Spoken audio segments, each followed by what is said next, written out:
Agora é o seguinte, gente, vamos falar um pouco mais sobre o nosso coração. A gente precisa realmente entender, porque a gente precisa cuidar. Uma das coisas que me faz ser apaixonada pelas pautas de saúde aqui no Vida Melhor é porque eu tenho a chance de aprender com os nossos entrevistados. E eles são médicos fantásticos. A gente procura realmente médicos renomados, médicos de ponta, tá? E aí, a gente aprendendo sobre o nosso corpo, a gente cuida melhor dele. Então, hoje esse assunto que foi pedido por muitos de vocês vai ser maravilhoso, porque vários fatores podem ajudar no bom funcionamento do sistema cardiovascular. Um deles, acredite se quiser, tá ligado à alimentação, e é o chocolate. Agora, para a gente entender como esse alimento é um dos aliados para o coração saudável e saber de outros e tirar outras dúvidas, eu recebo ele que é cardiologista, intervencionista, Dr. Hélio Castelo. Cadê o Dr. Hélio? Ai, seja muito bem-vindo. Tudo bem? Feliz ano novo, 2020 maravilhoso para todos nós. Vamos lá, doutor, com coração bom, né? Se Deus E eu fico feliz que a gente já está falando de coração agora em janeiro, porque às vezes a gente espera chegar lá no coração, no mês do coração. É, setembro. Setembro, mas o dia é hoje, a gente tem que cuidar dele hoje, né, já. Eu também acho que todo dia a dia, né? Todo dia a dia. Eu acho muito legal o que você falou, é que, na verdade, Cláudia, a melhor forma de prevenção, eu sempre falo, é a informação. Porque se a pessoa não conhece, ela não sabe como se prevenir. E eu acho que se a gente pode tirar algum ponto positivo da pandemia, é que as pessoas passaram a se interessar por informações de saúde. Até demais, né? Porque pegaram informações erradas também. Doutor, Google tá cheio de informação errada, tem que tomar cuidado. É maravilhoso, não tô falando mal, mas a gente tem que ficar atento, porque tem tudo, quer postar alguma coisa, você posta. Tudo tá lá, né? A internet aceita qualquer coisa. Mas as pessoas começaram a se preocupar mais, né? Quer dizer, começaram a ir atrás de informação da saúde. Obviamente que o Covid bate todas as coisas que a gente fala, todo mundo pergunta de Covid. Mas a doença cardíaca, ela mata mais até que o Covid. Então, é importante ter informação sobre isso. Ouviu? Então, vamos lá. Cuidar do coração. Existe prevenção às doenças cardíacas? Existe prevenção, como existe prevenção a qualquer doença. Obviamente que eu sempre comento, né? A gente vai morrer um dia, isso é inevitável até hoje. Se bem que alguns estudiosos já acham que a pessoa que vai viver 150 anos já está entre nós. Quer dizer, nós já temos hoje condição de viver até 150 anos. Eu até topo, mas se for para viver com qualidade, né? Tá legal, porque né? Não é só sofrimento, esses né? dias foi o aniversário da idosa mais idosa no mundo. Quantos anos mesmo? A japonesa é perto de 120. 120 anos, mais ou menos. Então, condição de viver a gente tem, mas se a gente fizer uma prevenção, a gente atua precocemente nas doenças. As doenças vão acontecer, algumas vão acontecer. Quer dizer, eu até digo que agora que a gente está acompanhando pacientes muito mais idosos, ontem, por exemplo, eu fiz um procedimento que eu implantei uma válvula cardíaca por catéter, que é uma novidade hoje, implantei num senhor de 94 anos. Uau! E hoje ele já saiu da UTI, falou que está louco para ir para casa, ele mora sozinho, mora sozinho, 94. Nossa, gente, que maravilha! 94 anos. Então, assim, isso a gente encontra... Ele estava com a saúde perfeita, né, para poder passar por uma intervenção dessa? Tava.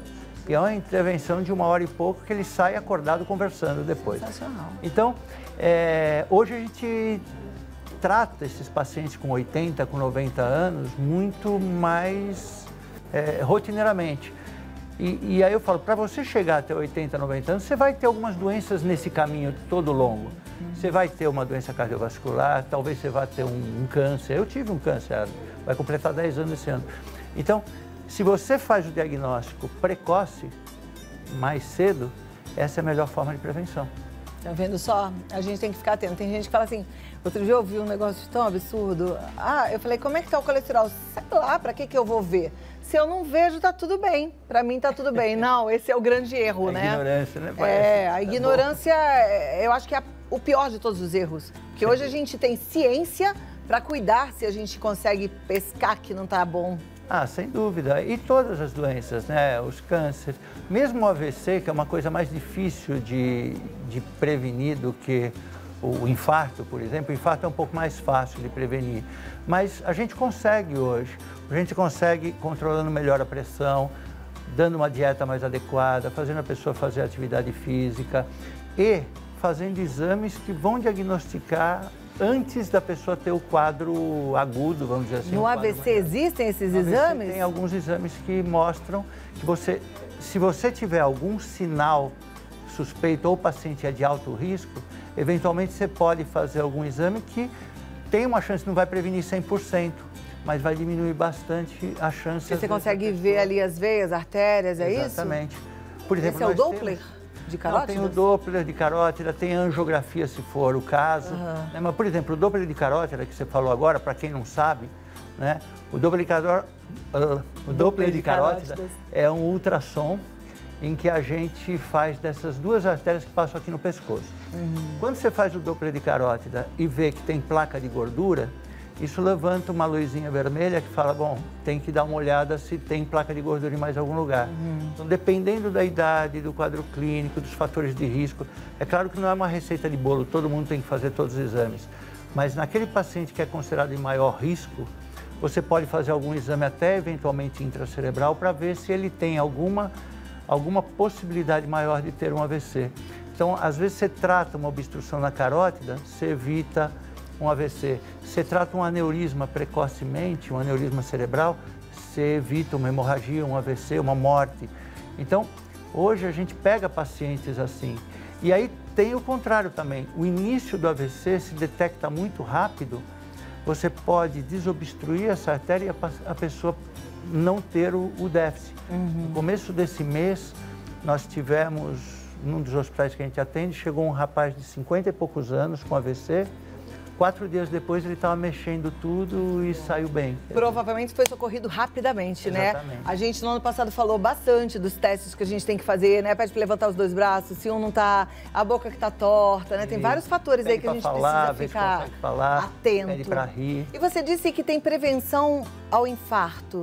O infarto é até um pouco mais fácil de a gente prevenir. Também, nenhuma prevenção previne 100%, isso tem que ficar bem claro. Mas é um pouco mais fácil, porque os exames do coração, eles são muito mais fáceis de realizar. Então, por exemplo, você pega um indivíduo que tem uma idade já de maior risco, que é o homem acima de 40, a mulher acima de 50, tem diabetes ou hipertensão ou colesterol alto, tem gente na família que já teve, quer dizer, o quadro já pinta como um cara de maior risco. Aí você faz ou um teste de esforço da esteira, ou uma cintilografia, vai depender do paciente. Eu sempre falo que é o seguinte, Cláudia, os exames são subsidiários, nada substitui um bom bate-papo com o médico, um bom exame clínico. Então, se você vai no médico, o médico não te examina, troca de médico, não adianta fazer os exames. Então, ele tem que te examinar, bater papo, depois ele pede os exames. Agora é tão duro falar isso, sabe? Eu imagino que tem gente agora ouvindo, assim, que isso fala como é tão difícil conseguir uma consulta com cardiologista, porque infelizmente nem todo mundo tem acesso à saúde particular e à saúde pública, a gente sabe que é aquele sufoco, né? E aí eu acho que na hora dessa consulta com esse cardiologista, que seja do SUS, e ele foi rápido, você pede um pouquinho mais de atenção, né? Você merece. Doutor, eu falei na abertura que alguns alimentos ajudam a proteger o coração e eu disse que o chocolate pode ser um deles. Você explica melhor essa história daqui a 2 minutinhos? Explico. Então tá bom. Vamos ver, gente. Opa! Quase que eu fico sem roupa aqui. A gente vai aprender mais, tá? Sobre o nosso coração. A alimentação realmente muda, é importante. A gente vai aprender com o Dr. Hélio Castelo já já. Mas agora, enquanto a gente organiza, inclusive, as perguntas, quero que você mande a sua pergunta também no 11 9 50 45 18 40. Deixa eu voltar aqui com o Dr. Hélio Castelo. É verdade, então, que chocolate faz bem pro coração?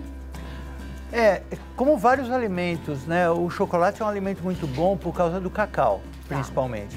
Então, tem que deixar bem claro que não é todo chocolate. Por exemplo, o chocolate branco, ele não tem quase nenhum benefício para a gente. Por quê? Porque além dele ser feito de manteiga de cacau, ele tem adicionado leite, açúcar, etc. Quer dizer, que são coisas que aumentam o teu peso e não tem grandes benefícios.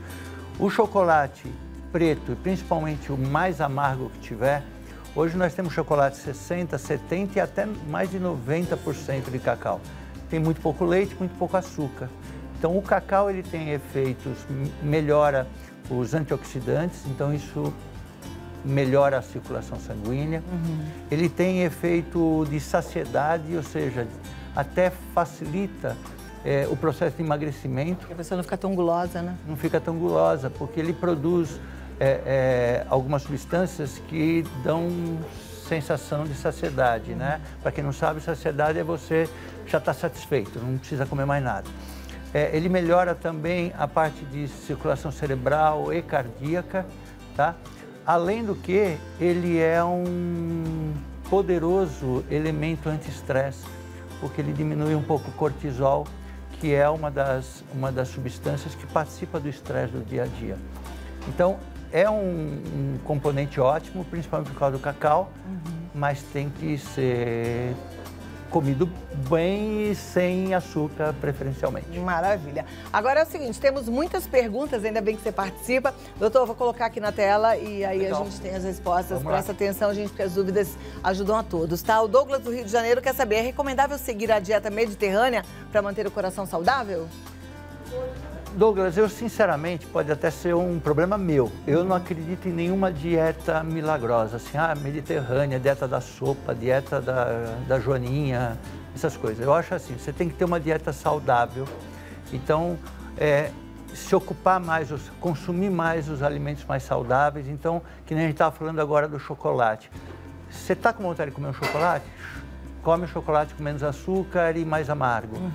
Eu quero comer, estou com vontade de comer uma massa com molho vermelho ao invés de massa com molho branco tem mais gordura. Vou comer vou usar óleo, alguma coisa? Uso óleo de granola ou azeite, que é a base forte da dieta mediterrânea. Então, eu acho que sempre que você tiver com vontade de comer alguma coisa e comendo sempre uma quantidade um pouco menor, você acaba sendo saudável para o coração. Também penso assim, não ser escravo da comida, né? Mas entender que você domina a comida. É que nem dieta da sopa, você não vai ficar comendo sopa o resto da vida. Não vai nem conseguir. Vamos lá, próxima, da Marileide de Pontal, São Paulo. O desequilíbrio dos hormônios pode impactar a saúde cardíaca? Sem dúvida. Os hormônios, eles são substâncias, para quem não sabe, que eles regulam o nosso corpo todo. Nós temos várias glândulas no corpo, então nós temos a hipófise no cérebro, a tireoide que fica aqui, algumas que são em cima do rim, que elas produzem hormônios que regulam.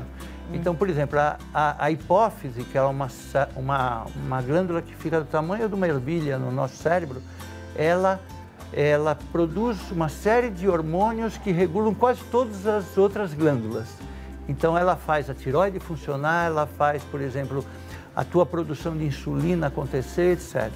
A insulina, ela é produzida, por exemplo, por um pâncreas, que é uma glândula também. E a insulina faz a glicose ser bem consumida. Então, toda alteração hormonal, e quando a gente fala hormônio, geralmente as pessoas pensam hormônio feminino e o masculino, só o hormônio sexual. Esses também influenciam no coração, mas o hormônio da tireoide, da hipófise, de todas as glândulas influenciam sim no coração. Ok, então tem que ficar tudo equilibradinho, né? A gente tem que ficar bem atento. Uma dúvida pessoal minha, porque você falou do hormônio da tireoide, né? Isso no caso da pessoa que está com hormônio para mais, né? Porque aquele que tem hipotireoidismo tem perigo? Os dois têm problema? O hipertireoidismo, então para quem não sabe também, hipertireoidismo é quando a glândula tireoide, que fica aqui no pescoço, produz mais hormônio do que deveria. O hipertireoidismo, o que ele faz? Imagine que você está com uma carga da bateria muito alta. Então, a pessoa tem uma tendência a perder peso, a ficar mais elétrica, fica mais estressada, mais nervosa, o coração bate mais rápido, gasta mais energia. Então, realmente, ele faz mal para o coração nesse sentido. O hipotireoidismo, que é o contrário, ou seja, é como se a bateria estivesse mais baixa, a pessoa fica mais com sono, engorda, fica mais lenta. E no coração, acumula mais gordura no coração, acumula mais gordura nas artérias e tem uma tendência a aumentar colesterol e triglicéridos. Então, indiretamente, o hipotireoidismo também faz mal. Doutor, eu fico um pouco preocupada, eu tenho visto com muita frequência, até já li várias publicações, não científicas, mas relatos médicos e tal, do uso de hormônio tiroidiano para o emagrecimento, né? Que é o uso da tridotironina, que é o T3. Exatamente para fazer isso que você acabou de falar, que prejudica o coração, que é acelerar o metabolismo e ajudar no emagrecimento. Isso é prejudicial ou não? Pode ser usado sem problemas? É muito prejudicial. É muito prejudicial porque imagina que a tua glândula, o nosso organismo, o organismo humano é uma coisa maravilhosa, né? Porque assim, a tua glândula produz o T4, na verdade, que vai se transformar em T3, que é o hormônio que vai agir no teu corpo todo. Então ele vai fazer você ficar acordada, vai fazer você ter todo esse pique que você tem.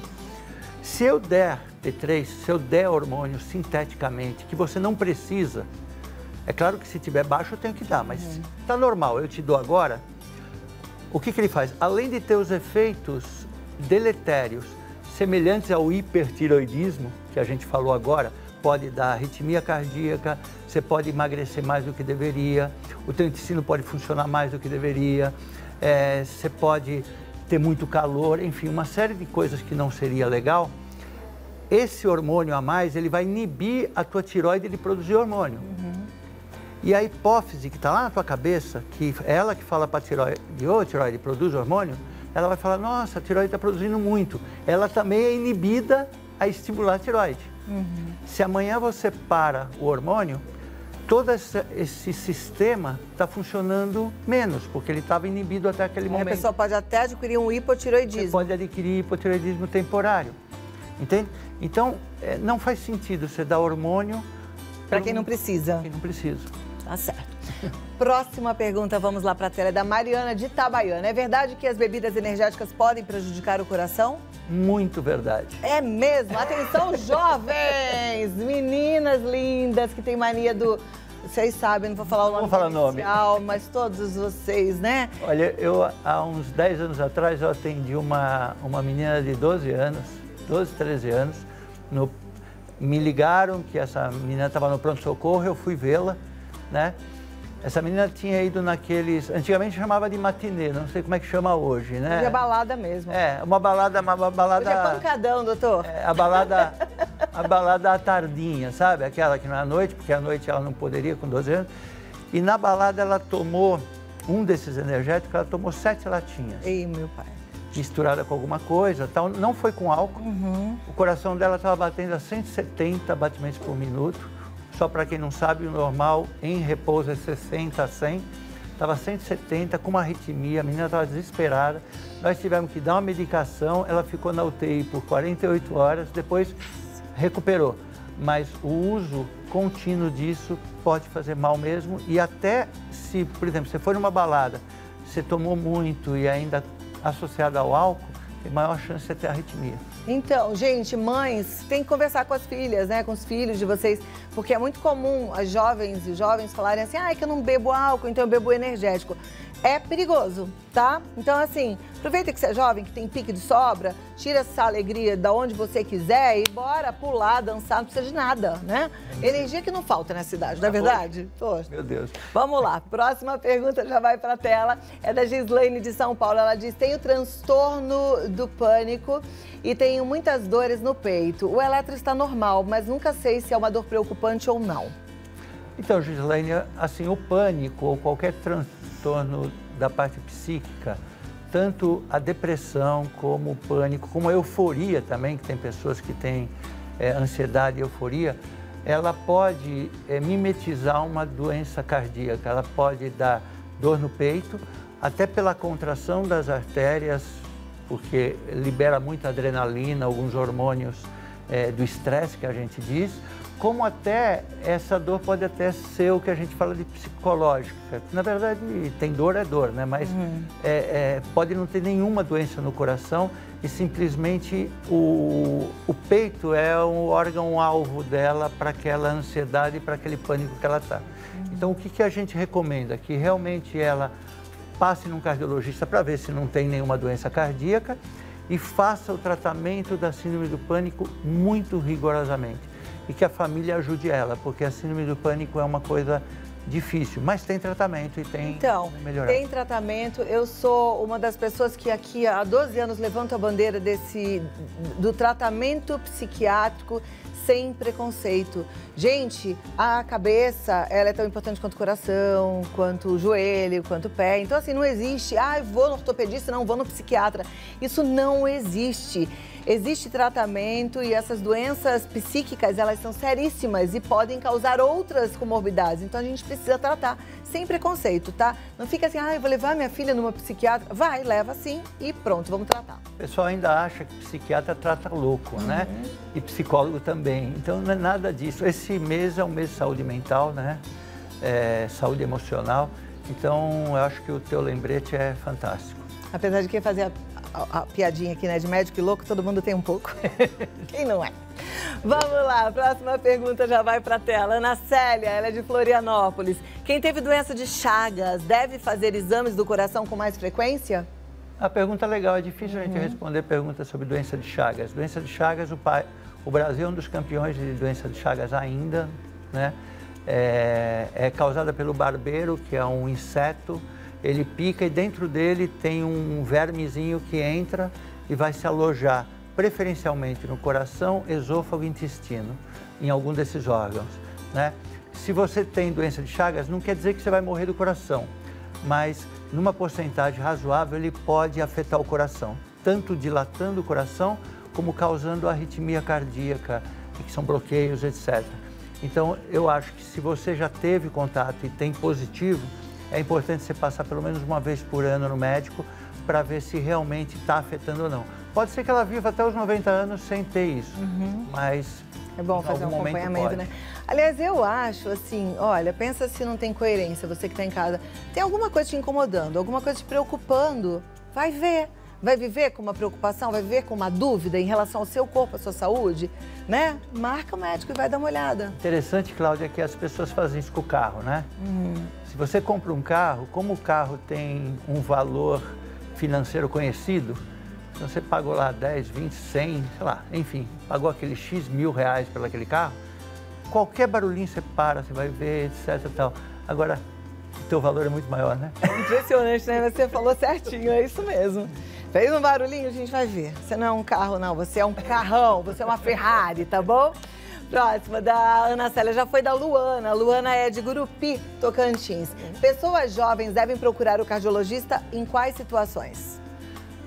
Então, o que a Cláudia acabou de falar, eu não acho que necessariamente precise ir no cardiologista a partir dos 10, 20 anos de idade, 30 anos, né? Você tem que ter um médico. E eu acho que todo mundo tem que passar no médico uma vez por ano, tá? Pelo menos. É muito interessante que quando a criança nasce, a mãe e o pai levam ela no pediatra direto. Tá. Aí com 5 anos vai diminuindo, com 7 diminui mais. A partir dos 10 anos esquecem que existe alguém lá e ela não vai mais, só vai se tiver alguma coisa. E esse indivíduo, ele só vai voltar ao médico com 40, com 50, com 60, com 80 anos, sei lá, se ele passa mal. Ele passa 30, 60, 50 anos da vida dele sem fazer uma avaliação. Então, o que eu recomendo para os mais jovens? Tenha um médico teu. Mas eu tenho SUS. Tudo bem, você marca. Você pode marcar. Se você marcar com antecedência, mas a consulta é daqui 3 meses. Você não tem nada, marca. Não tem nada, marca, Ok. Passa lá no médico, fala, olha, eu quero dar uma olhada como é que tá. E esse médico, esse clínico, a figura do clínico geral cresceu muito nos últimos anos e agora na pandemia está muito mais forte. Vai no clínico geral e ele vai detectar, ele vai medir, ele tem obrigatoriamente que examinar. Ele vai medir tua pressão, vai ver. Aí ele detectou alguma coisa que precisa do especialista, ele te encaminha. Perfeito, é isso mesmo. Bora marcar, né? Eu tenho um amigo médico que ele fala que a gente tem que ter um médico. Quem tem um, não, como é que ele fala? Quem tem um, quem tem 2, tem meio, quem tem 3 não tem nenhum. Então tem que ter um médico, não é assim? Você confia. Vamos lá, próxima pergunta na tela, gente. Obrigada, vocês participam aí, pra gente realmente é uma alegria muito grande. Não vai deixar, Lu? Mais uma? Não? Só uma, vai lá, vai ter que ser rapidinho, tá, doutor? Que o tempo estourou. A Marjorie de Belo Horizonte, quanto tempo vive uma pessoa com coração fraco? O que é coração fraco? Marjorie, depende do que é coração fraco. Se for coração dilatado, muito fraco, com pouca força de trabalho, Ele pode viver 1, 2, Mas pode como é que viver sabe 10 que o anos. coração é fraco? Tem que passar no cardiologista e fazer exames, né? Então, o que ela está querendo dizer, eu acho que é quando o coração é dilatado e a força de contração dele é diminuída, que a gente chama de insuficiência cardíaca. Ah, tá. A insuficiência cardíaca depende do grau, depende da complexidade da causa. Pode viver 20, 30 anos, mas pode morrer em meses. Então, depende da gravidade do caso. Perfeito. Amei nosso bate-papo. Aliás, eu sempre gosto, né? Você tem que vir sempre, porque falar de coração é falar de vida, né? E a gente tem que estar alerta ao coração em todos os tempos, tá certo, doutor? Obrigado. Doutor Hélio Castelo, cardiologista, intervencionista, ele está no Grupo Angiocárdio. Entra lá em contato, segue o Grupo Angiocárdio para ter mais informações. Segue o doutor Hélio também, Hélio Castelo, com 2 L's, tá bom? E cuide de você, porque você é especial demais. Muito obrigada. Obrigado. Um lindo 2022 e até a próxima. Para você também. Tem que ser bom, né? Começou esquisito, mas a gente vai driblar essa história toda. Agora. Obrigada, doutor. Obrigado. Tchau, tchau. Tchau, tchau. Bom aprender. Sempre muito bom.